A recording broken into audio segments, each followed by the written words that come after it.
WCLN 1170 Radio and Cable Channel 16 are pleased to present We Should Know, hosted by J.W. Simmons, an upbeat, informative look at people, places, and issues facing our community. This education-based analysis of issues will remain positive and informative as we consider closely what we should know.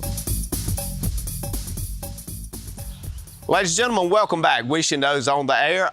Obviously, we're coming to you on site today. We decided at the beginning of 2023 and obviously the end of 2022, we would talk to several people in the community and bring you their perspective on what the biggest challenge they had in 2022 and what is that greatest opportunity they are looking for in 2023.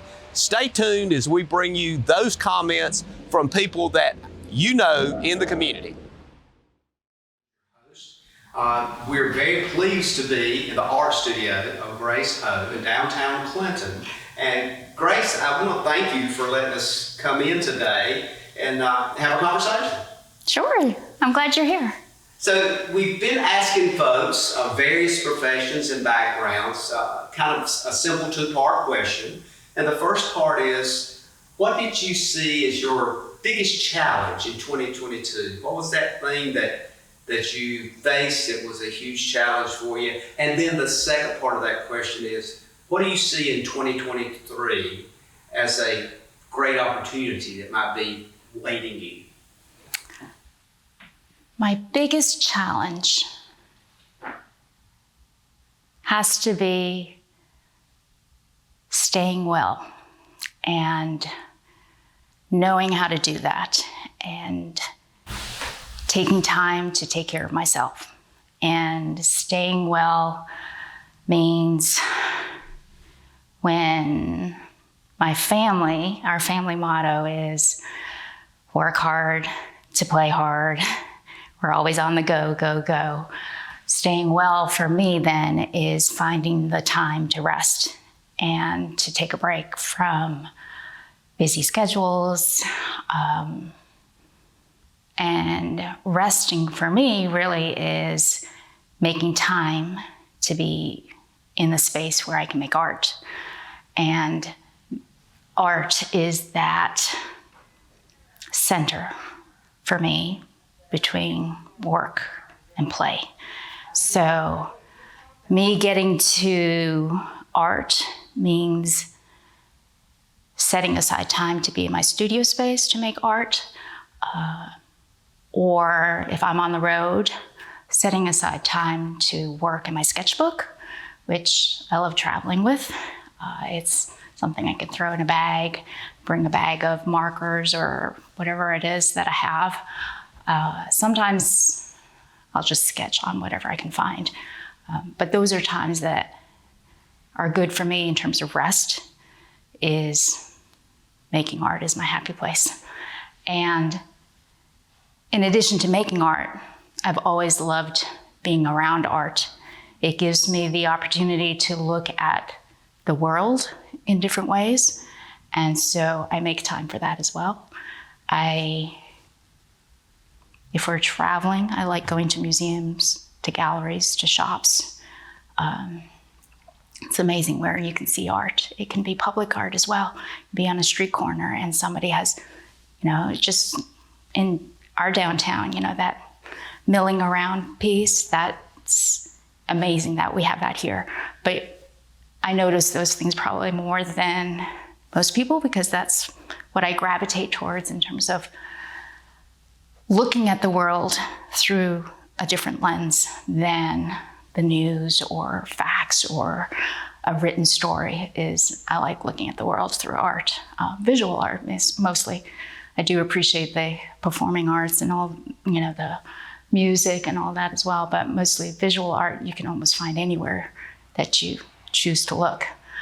So that's been my biggest challenge this year is that, with opening up the store, moving things in, unpacking, really just taking time to say, okay, I've got to stop unpacking, get to a canvas or get to my sketchbook or that's, but I think I've been successful because I definitely have some pieces that I have one piece actually in the back that I'm working on in the studio space that I started right when the pandemic hit. And it's a piece that I don't intend on selling. It's kind of my rest piece, I guess, is a good way to call it.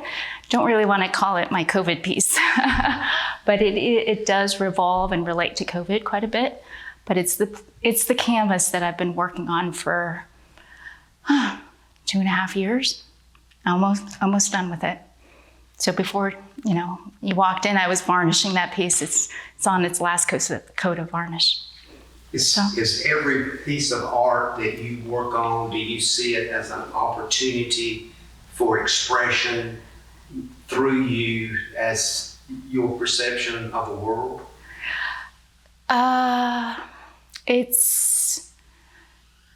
Most pieces are based on where I am at the moment and what I'm doing at the moment, so that when you look at a piece and it's dated 2008, the idea for that piece stems from what I'm doing or what I'm dealing with or what I'm living in that moment. And obviously there are areas that I'll tap into in terms of a memory that gets into that piece as well. And sometimes it's about the future, my hopes, my beliefs in terms of what I'd like to see in the future. That comes through the piece as well. So I would say most pieces start in the moment that I'm in. And I tend to call my more recent pieces visual memories, because that's where it begins. But as memories go, they go back and they kind of flow in the different time frames that you're thinking of. So, yeah. Grace, I want to thank you for being with us today. And we look forward to having a future conversation in which maybe we can get into a little more depth on some of the things you have created. Yep. And maybe some of the things you're anticipating creating. Thank you again for being with us. Thank you. Scott Mason, thank you for coming to Clinton, North Carolina. We have 2 quick questions for you for a show we call We Should Know here. The questions are relatively simple. What was the biggest challenge for you in 2022, and what do you see as the greatest opportunity for you in 2023? The biggest challenge for me in 2022 was losing my mother, actually. She passed away on July 18th, and she was 86, and she and my dad lived in Virginia Beach for many years, and she was a great mom, very Southern lady, grew up in Richmond, and she physically was in great shape, but then developed Alzheimer's a few years ago, and then just had a bad fall at the end of June. And so I spent the next month, my dad and I, at the hospital in Virginia Beach. But I'm glad we had those days together, he and I, but really the 3 of us with my mom in the hospital bed. And we knew her days were numbered. And at the end, my mom and dad had this favorite song called Moon Glow, and we must have played that song Moon Glow 50 times, and she smiled each time. So I do feel she's at peace, and I think about her every day, and will miss her forever. What I'm looking forward to most, I guess, or my goal for 2023, I've written some books over my career. I've written 5 Tar Heel Traveler nonfiction books, but I have written a novel, and it's a work of fiction, a novel, and I have spent the last 2 years, every day for the last 2 years, writing and editing this book. And I really love the characters in the book, and I love the story. And I just loved creating this thing. I mean, the characters came to life on the page, And so I am currently in the process of seeking a literary agent to represent it. And hopefully they can get it into a major publisher, because I do feel like it's a national book. It's just a good story. It's actually a story about a young TV news reporter finding his way, kind of a coming of age story. But I really love the way it turned out, and I'm hoping for the best. Fingers crossed. Scott, thank you so much for speaking to us today, and also for sharing that special moment for you. This time of the year, particularly during the holidays, we have such great memories, and for all these years, you've been bringing a lot of this very personal, local attention to North Carolina and the wonderful folks here. Thank you again for taking time to speak to us here tonight in Clinton, North Carolina. Well, thank you for the opportunity, and make it the best one in 2023. Thank you very much. Dr. Alex Huff is with us today, orthopedic surgeon right here in Clinton, and sports medicine. Alex, I think I pronounced that correctly, Clinton or Clinton, and I've even heard Clinton. Exactly. So I want to kind of get you into this theme that we're doing this year, and we're basically asking a two-part question. Mm-hmm. And the first part is, when you look back at 2022, what do you see as your biggest challenge? That thing, it can be personal, it can be professional, but that thing that just really kind of challenged you the most in 2022. And second part, when you look at 2023, this coming year, what do you see as the biggest opportunity for you individually, personally, or for your business? All right, very good. Well, I'll tell you, 2022 was a challenging year, just coming through the COVID thing, and that was a difficult thing, and I'm not going to spend much time on that, but I think that we're passing through that, and I'm glad to see that. I'm going to love to see it when the chains are down and the locks are off at all the places that heretofore have been closed down and slowed down. COVID is still around us. I know people that have it right now. But I think that we've learned how to manage it, and we've learned how to work our businesses through it and around it, which has been great. Some of the challenges that I face, one of the biggest things I run into it mostly this time of year is people's deductibles, okay? So it seems like over the years, insurance premiums have drifted upwards. And when they get up over $400, $500, $600, $800 a month, people start finding ways to try to get those premiums down. And one way to do that is to raise the deductible. Well, you hope you never have to use it. But when that deductible gets around $5,000, $6,000, $8,000, all of a sudden now you come see someone like me with a bad shoulder or a bad knee, you need an operation, you haven't met the deductible, and before your insurance kicks in, the several $1,000s is going to be coming out of your pocket. And so that's a difficult problem. It works two ways. One way is that people this time of the year, they've met their deductible maybe, and they want their surgery done as soon as possible. So that puts a lot of pressure on the system to get you through the office, through the operating room, and back on the road to recovery before the end of the year. But also, some people that have a high deductible may hurt themselves, may have an injury, but they don't go to the doctor because that deductible is so high. And so they're putting off what could be much needed health care. They're putting that off because of that high deductible. And personally, I think some solutions for that would be somehow getting access to something like a health savings account or something like that, where you could kind of put some money away to meet that high deductible before it becomes a problem. I think it's interesting that one of the challenges you faced in 2022 is a way to help your patients. Mm-hmm. And it's interesting also that goes beyond the medical piece, and it just goes to the point of how important it is to have someone like you in the community. Mm-hmm. Well, I appreciate that. We do a lot of things to try to see what's out there and what the needs are. We've been on the show before, but this last year we started a wellness clinic, a weight loss clinic. That's been very successful. I've been amazed at the community acceptance of that and the needs that we're meeting there. We've really helped a lot of people lose some weight, and that gets them into a better mindset and gets them more healthy. It lowers their blood pressure. It lowers their dependence on diabetic medications, things like that. And so I think that's been a good thing as well for us. When you look at 2023, and we're here now at the first week of January 2023, and you look down that window medically or personally, and you look out that window, what do you see that that causes you to think this is an opportunity for Huff Orthopedics or for Dr. Alex Huff or for the people that you serve? What do you see? Well, I can speak globally. I can speak specifically. I think globally, we still need more primary care physicians in our area.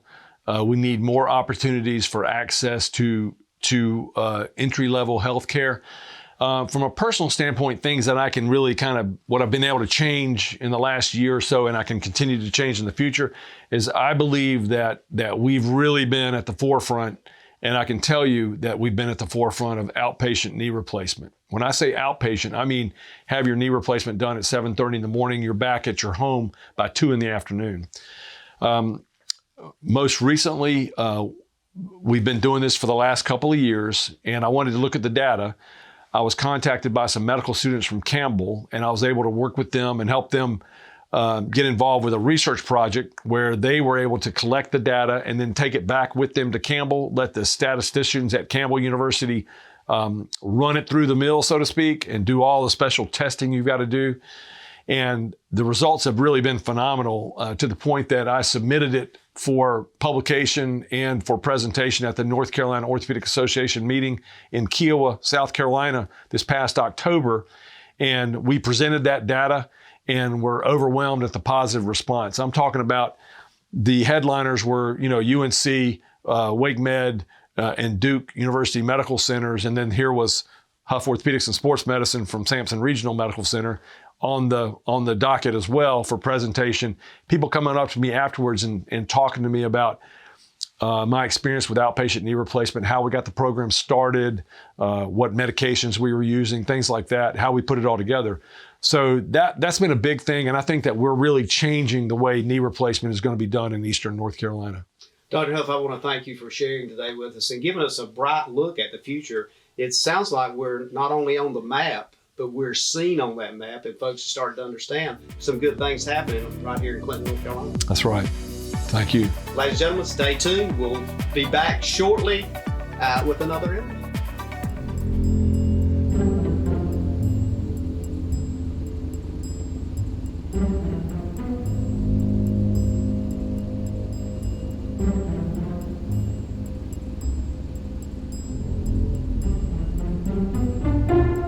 Let's get out of here. Protect what matters most in your life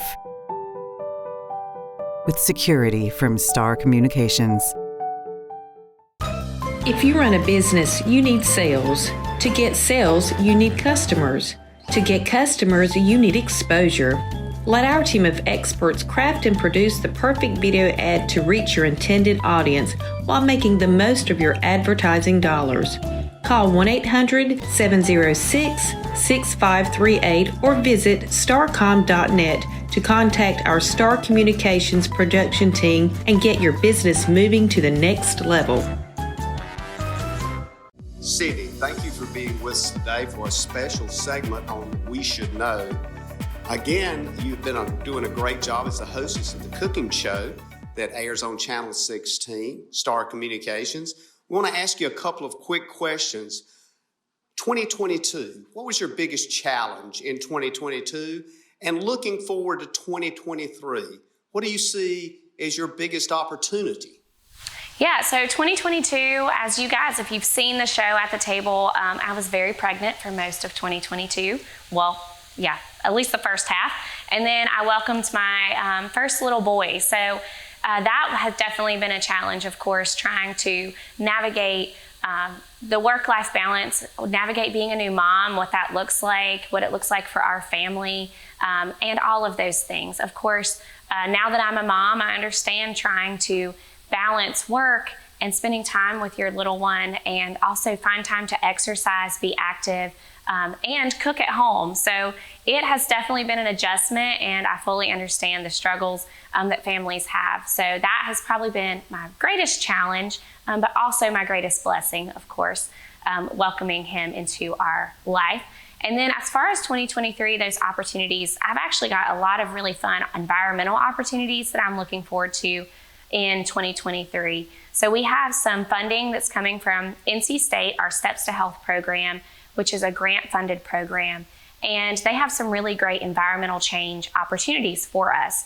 One of those that I'm hoping to implement here in Sampson County is partnering with the community college and their walking trail, getting just some more signage kind of to explain how far a mile is and different things out there on our walking trail.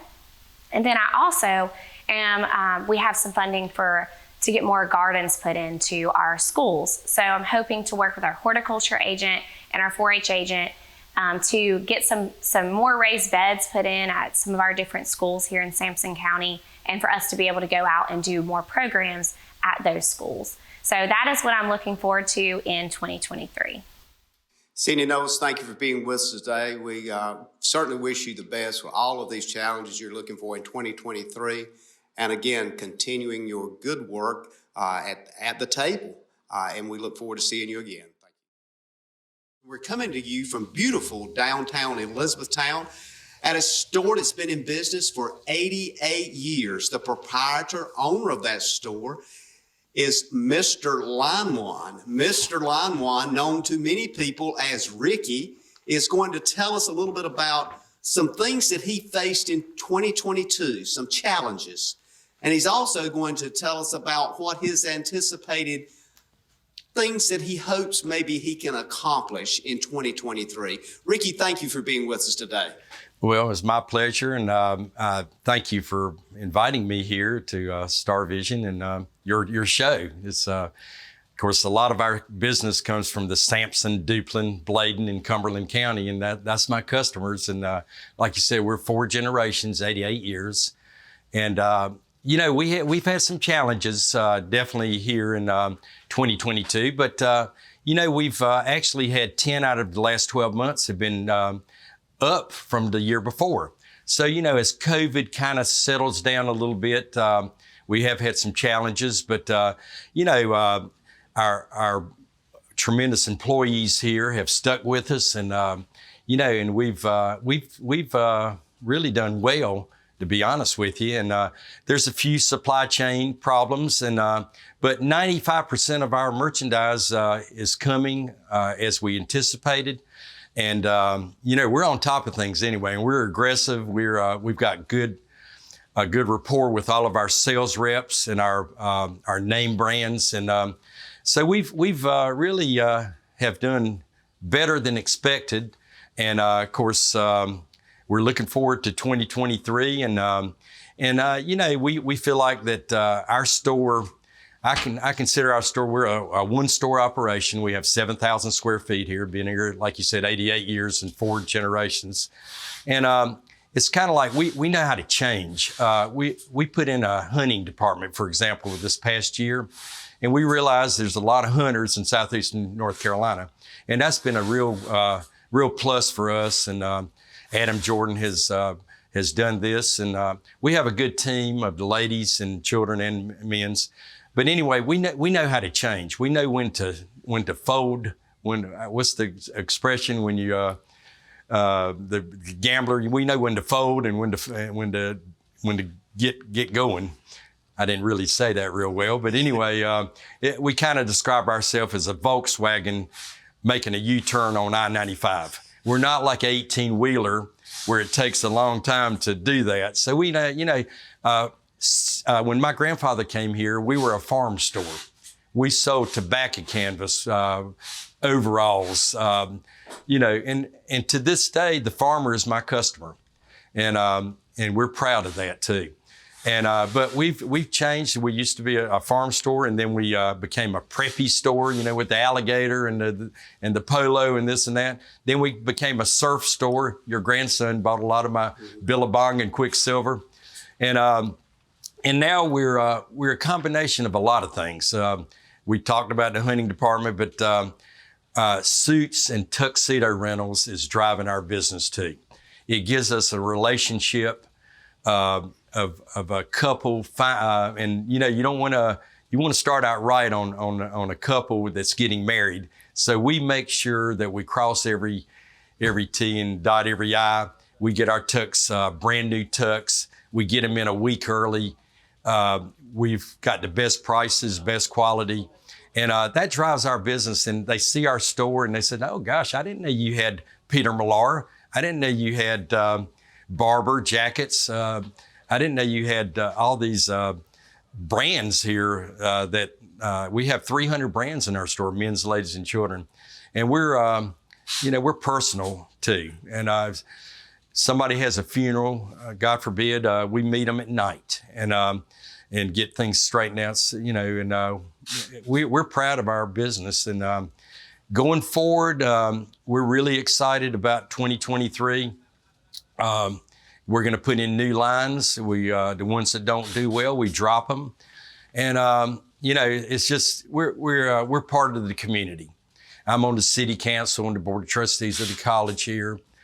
Member of the Rotary. My son's a Rotarian, and all of our employees seem to be. We give back to the community, and we're local.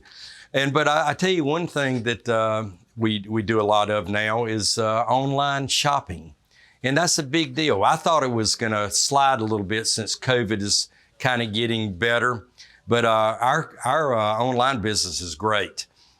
Our biggest challenges going forward is getting merchandise in here that's we call it not footballed around, with sales by our own sources.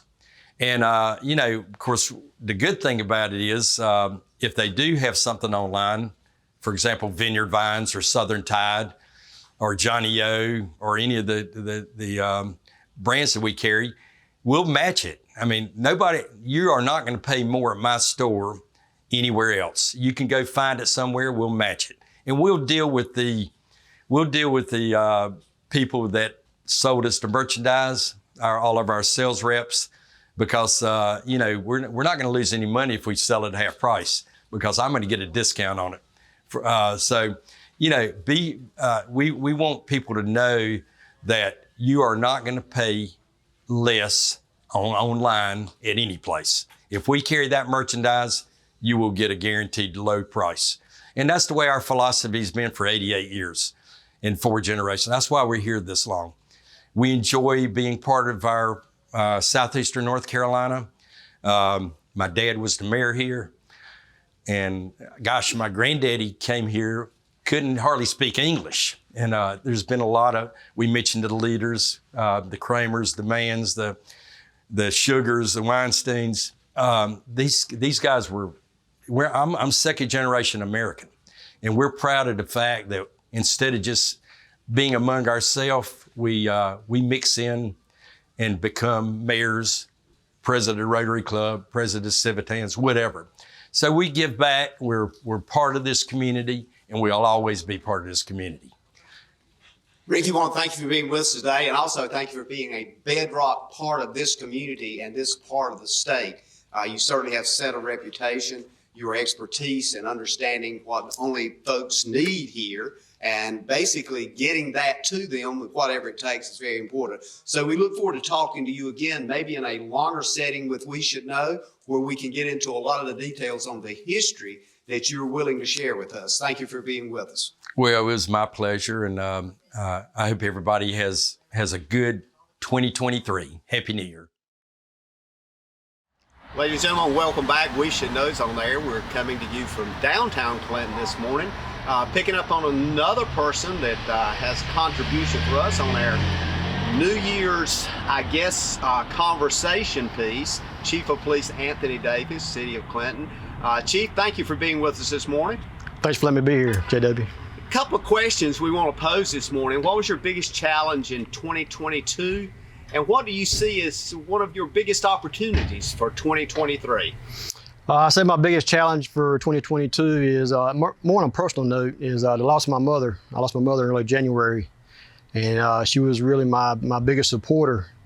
And we had a lot thrown at us this year, with the policing in Clinton, and having to deal with the grief of her loss has been a really big challenge for me, especially going into Christmas time and into the new year.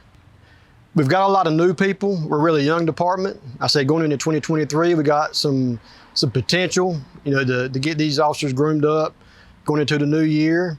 We've added some new positions to the police department, a new school resource officer and a new detective. So we're gonna be able to gear up and wrap up some of our community service projects going into the new year. and build upon those great relationships we already have with the community. Attracting new employees, is that a big issue for you as far as recruitment is concerned? Not just for me. I'd say it's a big issue across the state. Our academies and ability academies are, the numbers are down across the state, and we're seeing less and less come out of those academies where you're able to hire. So you're basically competing for other agencies for people. What do you attribute that to, the decline in folks wanting to go into the profession? I think it's just the decline. The people just don't want to do the job anymore. So we're really, really grateful for those that continue to want to do the job, and those that continue to come to our academies to go into the career. You've been not only police chief here, you actually came up through the ranks. You've also been a school director for training and understand. Is there some particular thing that could be done to enhance, I guess, the importance, or should I say the critical importance of the job you guys do? I say support. Support's everything. We're very grateful here in Clinton because we have a very supportive community. And I think that's why it's so easy for me to retain people here, is because the community here supports our police officers. You kind of, I guess, typical of somewhat of a medium to average sized town is representative across the country. If you had that magic wand to change anything you want to, what would you change? Yeah, I would say just sit back a minute and just sit back and relax and just watch. Sometimes we're quick to give opinions and quick to talk. We just need to sit and listen for a while. I think if we just sit back and listen to other people, we can learn a lot from each other. Absolutely. I want to thank you for taking time on a busy day for you, I'm sure, and every day is, but just kind of giving you your observations on what maybe we need to look forward to, and of course, as AJ said, the philosophy of life. Ladies and gentlemen, stay tuned. We'll be back in a moment. Star Communications strives to provide you with the best video services. That's why we invested in cutting-edge video equipment to bring you new features such as Cloud DVR, Restart TV, local video on demand, advanced parental controls, and higher quality reception. We hope you will love the new Star TV. Honey, do we pay our bill? What bill? The Star Communications bill. No worries, honey. With Star's paperless billing and automatic draft system, I get a notification sent right to my phone. There's no need to be bothered with those paper statements, and our bill is paid on time every month. Well, that's easy and convenient. It sure is, honey. Honey? Yes, dear. The bake. Oh, right.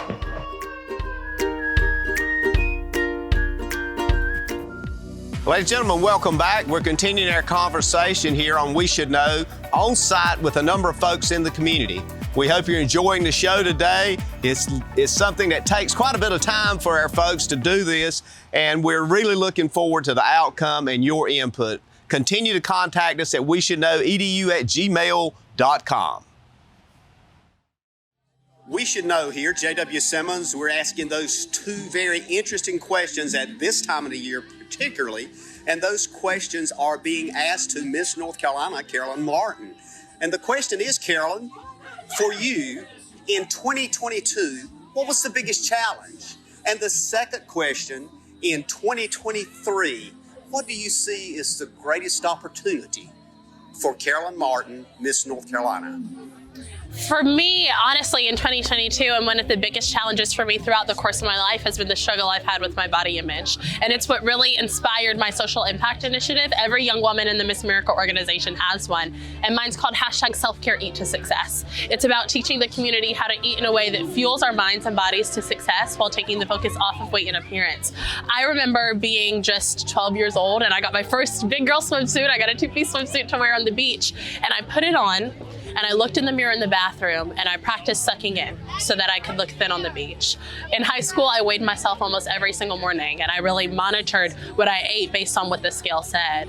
But for me, being an athlete really taught me the importance of fueling my body to be its best and to perform at its best. And so that's a lifelong struggle that I've had in 2022 and in all the other years of my life. And for me, my platform as Miss North Carolina has really allowed me to illuminate the fact that young women across the country, young people across the country of all ages ages and backgrounds have these struggles. And it doesn't matter how we perceive them. If we perceive them as someone that is perfect and that might have it all, as we tend to perceive people like Miss North Carolina or Miss America, that these are struggles that we all have. And that when we're able to tell our story, and we're able to tell people about these things that we struggle with and that are hard for us, it allows other people to overcome their struggles too. But kind of going off of that, 2023, I leave to compete at Miss America 1 week from today. 2 weeks from today, I might be crowned the 101st anniversary Miss America.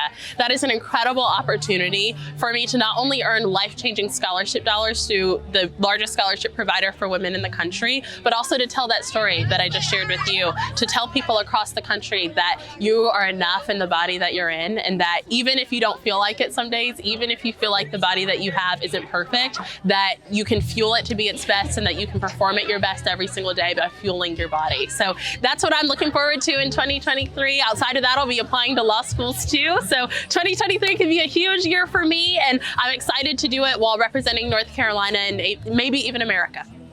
Carolyn, thank you for being with us and speaking to us from the Millstone, the milling place in Clinton, North Carolina. Yes, sir. And it sounds as though your glass is definitely over half full. Yes, sir. Yes, sir. It absolutely is. You know, being Miss North Carolina for the past 6 months now has been one of the biggest honors of my life. And I am so excited to be able to represent the state of North Carolina on the Miss America stage and maybe even bring the Miss America crown right back home to the Old North State. Miss North Carolina, we appreciate your commentary. Thank you very much. Thank you. Okay, ladies and gentlemen, welcome back.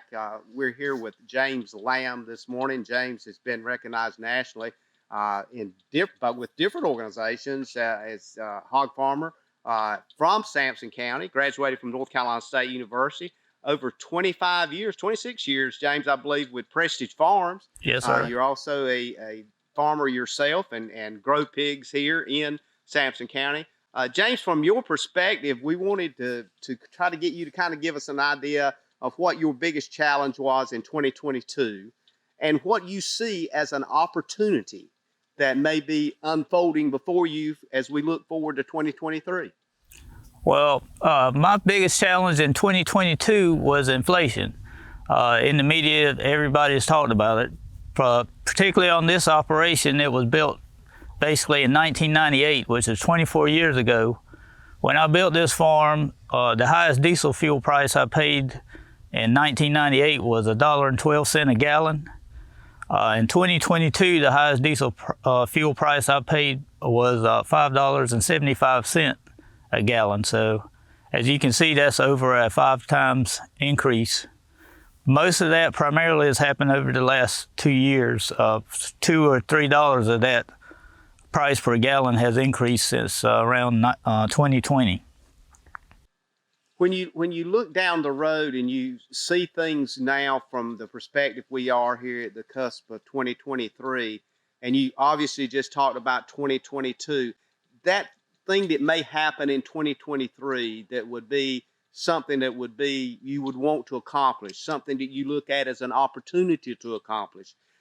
Are those opportunities still there, and what do you see as your opportunity? My greatest thing I'm optimistic about 2023 is right now I have the least amount of debt I've had since I took over the farm after my father passed in 2016, primarily because the last couple of years I've been structuring to pay off as much debt as I had as fast as I could, just in case something catastrophic was to happen. So instead of, on the operation going in and totally remodeling things, I look at where I could save money and maybe I could patch this for now and get by a little longer with it to maintain. And hopefully in 2023, when everything is completely paid off, then when the economy starts to turn around, then I have all those resources and I have a lot of capital, so that then if I needed to go borrow money or do something different, then I should be in a good position. So that's my optimism for the future. One of the things you mentioned was the debt load, and a lot of people don't realize the huge amount of debt that farmers and folks that are in the ag business find themselves in, and it's easy to be in $1 million+ in no time. Yes, some of my good friends that are in the corn, wheat, soybean farmers, one had priced it the price of a new combine because his was getting some age on it, and I think the new list price on just the combine is $600,000, and the corn head and the bean head are $100,000 a piece. So to get a combine with a corn head and a bean head on it, the same size that he has now, well, it costs $800,000. So. Sometimes when we gripe and complain when we see the combine that's holding up traffic, it's about 3 or 4 Ferraris worth of cost there. So that's why I give them some respect. Well, you've traveled a lot, and I want to try to get this in. We got about a minute here. I want to try to get this in, but you've traveled a lot all over the United States and literally represented agriculture as a whole and hog farming in North Carolina. Those challenges that you just spoke to and those opportunities, do you feel like that's pretty much synonymous throughout the country? Yes, sir. It's from the East Coast all the way to California, primarily inflation. A lot of times people give profit a bad net rap, but at the end of the day, every issue we face in agriculture, if you have the economics, could be solved or either minimized, so to speak, because one hot topic is labor. Well, if you have the resources, the money financially, you're more able to adapt to paying somebody $22 an hour. Also, getting young people involved in ag. If farming is more lucrative, when young kids think of lucrative careers, they think of doctors and lawyers, primarily because they are lucrative careers. So if we had that same in ag, then you'd have more young people interested. Technology, green energy, unfortunately, is very expensive. So if you have those money resources, then you can experiment with putting solar panels or your windmills on your farm to help reduce some of your carbon emissions and things like that. So it all comes back to the dollar. Absolutely. We want to thank you this morning for being with us and speaking to the big issue of agriculture, not only in this area, but in North Carolina, over $100 billion industry in North Carolina. And we thank you for everything you do. And I look forward to seeing you again and maybe having you back on the show as a guest to do a rather more extensive conversation, should I say. Well, thanks for having me. We're coming to you in beautiful Elizabethtown, North Carolina.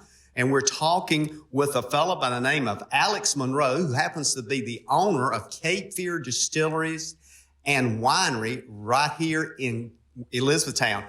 Alex, thank you for taking time to stop and give us a little brief on what you think is going to be happening in the future and some of your challenges. Let me ask you this question. When you look at 2022, what was one of the biggest challenges you had? And also, as we're standing here at the first of 2023, what do you see as the biggest opportunity for you in 2023? Well, JW, thank you for stopping by, and thank you for your viewers. If you haven't been to Elizabethtown, we're about right between Fayetteville and Wilmington. So we call ourselves Cape Fear Vineyard and Winery and Cape Fear Distillery because we're in the heart of the Cape Fear region.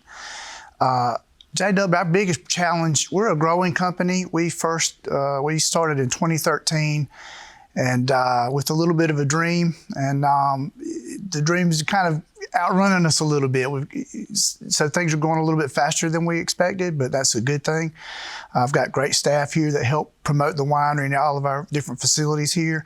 In 2022, our growth kind of has caught up with us a little bit, in that we have 6 different spirits lines now. And our branding, we started off with the nautical branding, which kind of separates Cape Fear Distillery from other brands, and it's been really good for us. We're now in distribution in North Carolina, South Carolina, Georgia, and Florida, and even the U.S. Virgin Islands. And people need, when we're competing in such a difficult environment as distilled spirits, when you're up against Jack Daniels or Jim Beam or Tito's vodka, you really have to have customer service and be prepared to react when our customers want us. If someone walks into an ABC store, if they don't see Game Fish vodka, for instance, well, they'll go to Tito's or something else like that, but we do have brand loyalty, and our brands are now becoming nationally recognized in a lot of different distillery venues and stuff like that, and of course regionally recognized now too. We ran into a severe problem with supplies in 2022. For instance, our bottles are part of our signature brand, and we couldn't get bottles. We were back ordered on bottles for 6 months up to a year. So I had to literally go out and buy 200,000 bottles and have them shipped in here. So if you think about it, just so we could make promised deliveries on time. Even corks, it came down to a little 35-cent cork we couldn't get. So if you got 200,000 bottles, well, you've got to have 200,000 corks, and we couldn't get corks and stuff like that either. We were able to make our spirits, because there's plenty of corn and fire, but we got delayed on our production because of our lack of bottles and stuff. So we had to really attribute a lot of our capital, which is a growing company we really need. If you're talking $300,000 or $400,000 in capital just for one item, while we have cottages and restaurants and lodging and gift shops and wineries still too to subsidize and pay, that really affected us. And however, we were blessed that we were able to make those investments in our product. Now, fortunately, we see people that I was talking to a year ago, vendors that are saying, okay, well, last year you needed some metal items or you needed some bottles. Well, we have bottles back in stock now. So, as a manufacturer, I've been in manufacturing for 30 years, you want to get things just in time to sell them. And so when we have to sit on a bunch of inventory, it really hurts cash flow and other things. But this year, I think we're going to see a relaxing in that, where I don't have to spend all my capital on product. I can spend more of my capital this year on advertising and promotions. So our 2023 focus is really going to be east of 95 all the way from, say, North Carolina, Elizabeth City area, all the way down to Palm Beach, Florida. So this year we're going into, we've got our products developed, we've got our inventory of bottles, and we can fulfill our orders and everything. So we're really looking forward to enhancing our distribution in the southeastern United States. And with Carnival Cruise Lines too, they just made another order for 2023. So Carnival Cruise Lines is doing well for us with our rum products. So we're excited about that. And now that we're going out into the public, we've getting more recognized by other brands and other distributors, different places. I was on the telephone to someone from Texas this morning who was interested in receiving our brand. So he said, are you able to supply what we need? I said, yes, sir. I've got plenty of bottles and plenty of corks. And if we can make fire and corn, I can produce the whiskey for you. So 2023, I think is going to be really good for us. Alex, I want to thank you for being with us today, and I also wish you success. And we would like to say to folks, if you're looking to get away from the hustle and bustle, want to come to a nice, peaceful area, and even stay in one of those beautiful cottages you've got, this is the place to do it. Cape Fear Winery and Distilleries, right here in Elizabethtown, North Carolina. Ladies and gentlemen, stay tuned. We'll be back in a moment. CapeFearWinery.com. Eastern North Carolina is a beautiful place where we gladly choose to call home. And we strive to provide the best communications services. STAR is committed to improving communications to all our service areas because we want to improve the communities where we not only work, but also live. STAR Communications. We are neighbors serving neighbors. To get the most out of your electronic devices, you need a strong internet connection and a protected home Wi-Fi network. You need high-speed internet from STAR. STAR has the fastest, most affordable high-speed internet service available for all your devices. We have no long-term contracts or high-pressure sales. Our service speaks for itself, and switching is hassle-free. We take care of everything with free installation from a local company. High-speed internet from STAR. Internet at the speed of light. Gentlemen, welcome back. J.W. Simmons here, your host. The name of the show is We Should Know. We're doing a number of conversations with folks in the community, someone in our community that everybody knows the name, that has been engaged in multiple activities to improve and help folks, is Becky Spell Van. I always get that reversed, Becky. But Becky, you've been so engaged in the community here with Tim's Gift for many years. We wanted to get your commentary on what is the biggest challenge, and I know there's been many, but what is the biggest challenge you've had when you look back at 2022? And as we sit here now and look at 2023, what do you see, Becky, as an opportunity for you and the way you serve this community? And just give us some commentary on both of those issues, because I know you've had so many things and so many things you faced in 2022. Just start with that, and then we'll move to 2023 about that opportunity. Okay. The challenge, I would say, in 2022, JW, has been meeting the needs of so many people in need in our community that God provides. But in that challenge, it's having the discernment when people come for help to understand their situation and do more than just hand out supplies or equipment. And that's what we've done here. And sometimes it's a challenge because people are in a hurry or have other things. But one commitment we've made here from the beginning is that anyone who comes in may not get everything they need, but they always get prayer. And we have found through that when we stop and pray with every person that comes in this place before they leave, it opens a door and they will share part of their story, and that helps us to meet more of a need than just the physical need for either pull-ups or wipes or a wheelchair. And at the beginning, our biggest challenge was to find enough equipment and supplies so that we didn't have to pay for everything that comes in. And Cameron did a study on that, and he said we need to network with the local hospice and home health groups. And God's made that happen over the last 15 years, JW. And now, in fact, in 2022, I have this ornament that was hanging on our Christmas tree. And we always give an ornament to people who lose a loved one during that year. You wouldn't believe how many people have gone to be with Jesus this year in our community. And in that challenge, a family is left with a home filled with supplies or equipment that they don't know what to do with. So that challenge of how do you help and who truly needs the help turns into an opportunity, because the wonderful hospice nurses and preachers in this town, when someone goes to their church or goes to their group and they need help, they know they can come here. And now these families are being told, don't throw your things away. Take them to Tim's Gift. So we're grateful for that. And our challenge continues to be what it is with anyone in any type of business or walk of life. It is, how do we meet the needs of the people He sends and do it with love and give them time?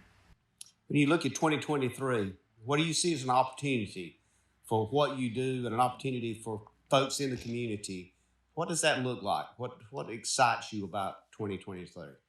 Well, what excites me, JW, is that this morning I was actually reading, and the verse I read today for today's devotion said, "He who glories, let him glory in the Lord."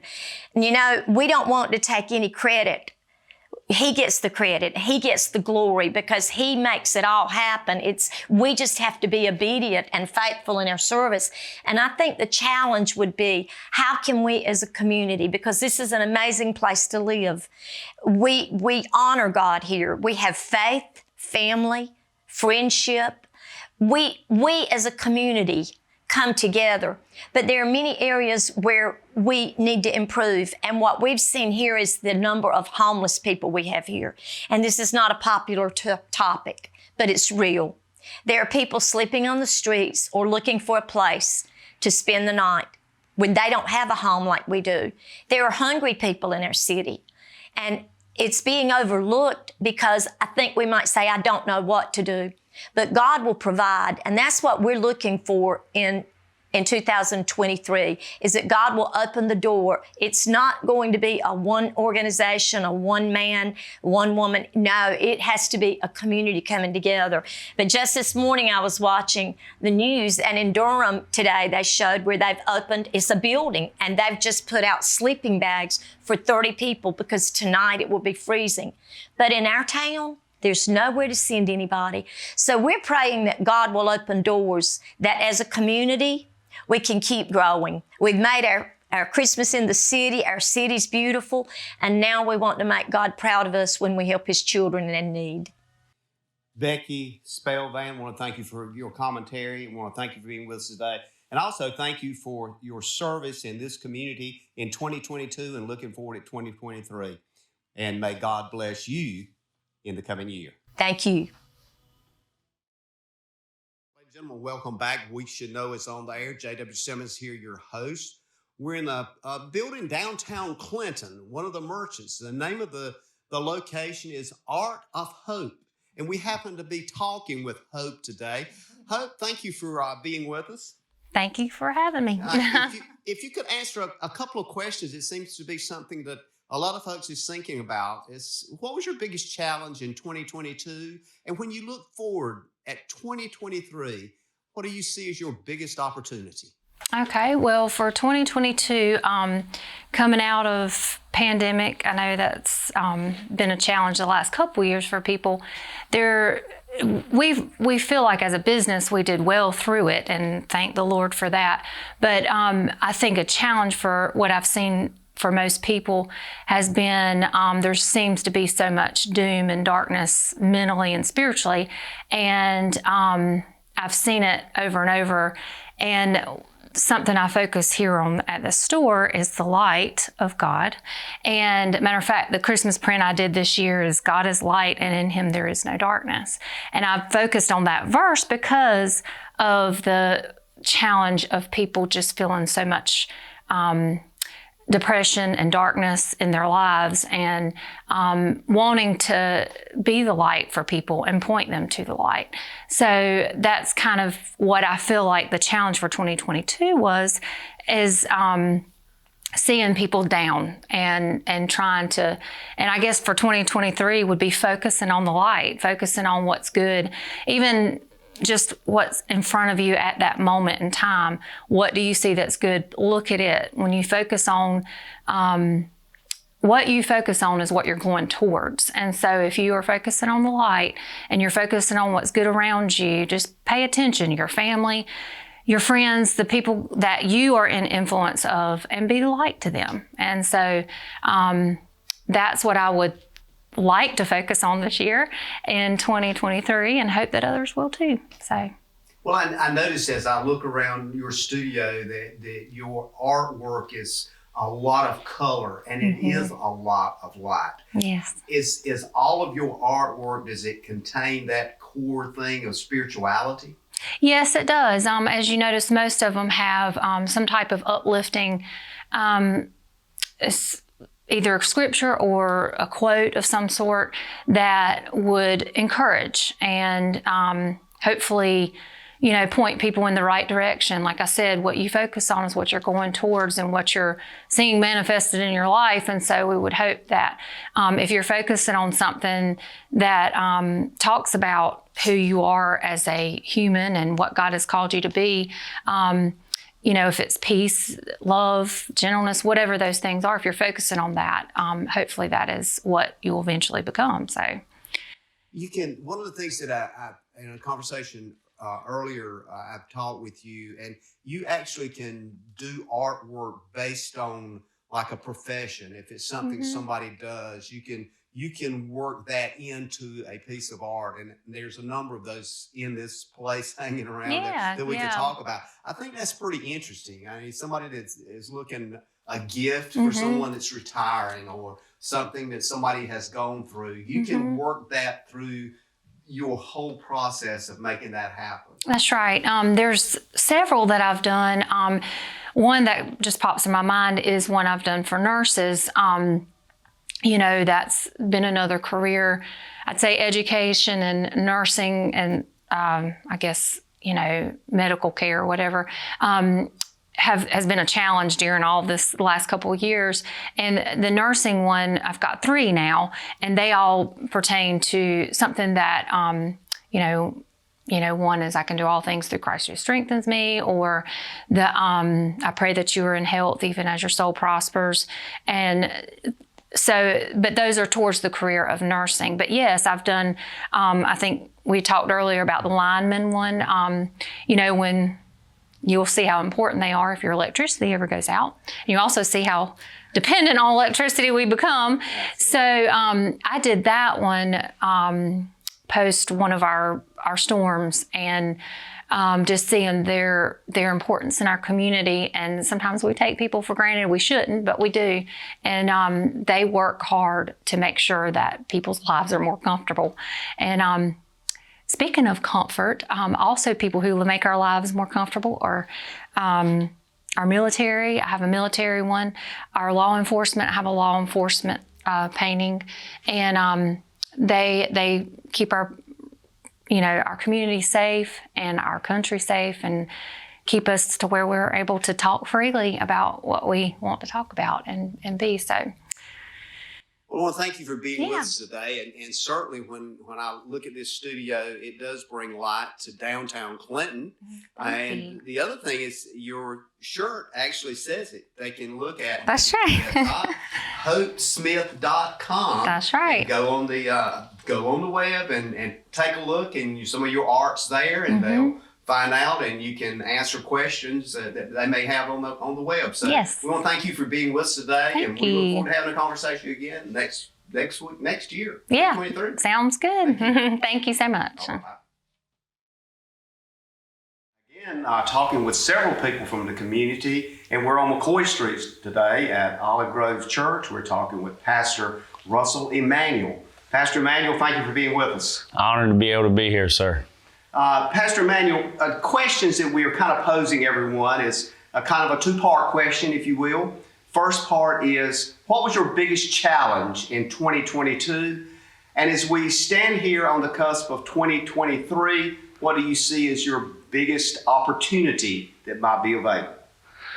One of the greatest things as we transition from 2022 into 2023, I just want to take a moment to talk about the challenges that I face not only as a pastor, but personally as well. Our church has really been extremely intentional this year about talking into a level of maturity, growing, not just in your faith, but as a person, as an individual, as a servant of the community. And so we've spent a lot of time talking about that. And I think coming out of recent years, in the last couple of years, we faced a physical pandemic, but I think the cusp of what we've walked into is a mental pandemic as well. A lot of people are facing fear, anxiety, depression is at an all-time high.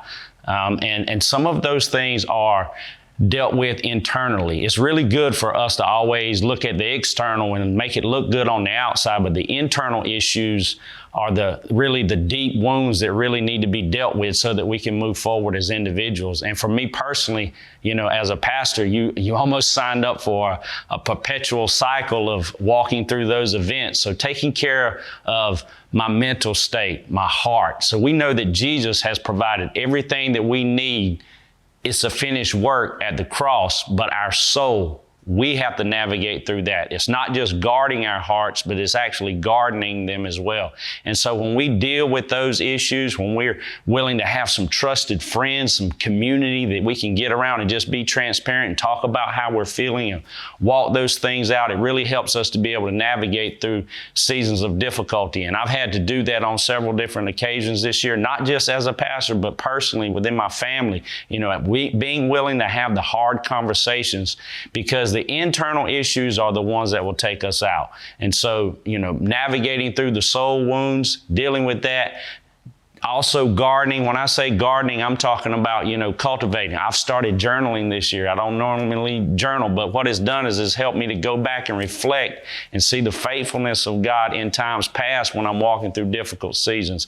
And I know that, many people are facing a lot of difficulty. So that's one of the things that we've tried to do, not just as a church, but in our family as well. We've had conversations. We gathered around, and because we want to be the very best that we can be, not just for ourselves, but for other people as well. And so I think that dealing with those internal issues and being willing to talk about it and being open about where you are, and just know that you're not in it alone. That's what people really need to know, man. They need to know that they're not in this thing by themselves, and that there's a community available to help navigate through the difficulty. And one of the great things that I anticipate in 2023, I usually try to go out of one year into another one always gathering around a word. So 2022 for me was a year of transition. We faced many transitions, not just in our church, but in our family. And we've seen the community face a lot of transitions. But I really think that 2023 is going to be an incredible opportunity for us to go out and navigate and do the great things that God has called us to do, not just within the walls of the church, but outside of the community. That's where the church takes place. That's where the healing takes place. That's where the service takes place. And so it really helps people to be able to see, to know that what you're doing is really making an impact on those that are around you. We're not just in it for ourselves. I want to thank you for being with us today. We're here at Olive Grove Church on McCoy Street, and Pastor Emmanuel. Pastor Emmanuel, I want to kind of follow up on your community commentary. It sounds like your experience has led you that a lot of the issues we face today could be addressed by bringing the community together. Absolutely. And Olive Grove Church is an example of that, again, right here on McCoy Street in Clinton. Thank you so much. Ladies and gentlemen, we hope you enjoyed We Should Know today. We brought the show to you from multiple locations. It's kind of an effort for us to do this, and hopefully it brought some information to you and some things that maybe you could share with others. We like to have this kind of opportunity. Also, we want to continue to thank you for your comments and your input. And as we've mentioned, we should know edu@gmail.com. You can send us a message or contact us or Post Office Box 1482, Clinton, North Carolina. And as always, may God bless. Thank you for tuning in to this week's episode of We Should Know with host J.W. Simmons. If you have a question, comment, or suggestion regarding this or any episode, please send your emails to weshouldknowedu@gmail.com. And remember to tune in every Tuesday at 2:30 for another informative episode of We Should Know.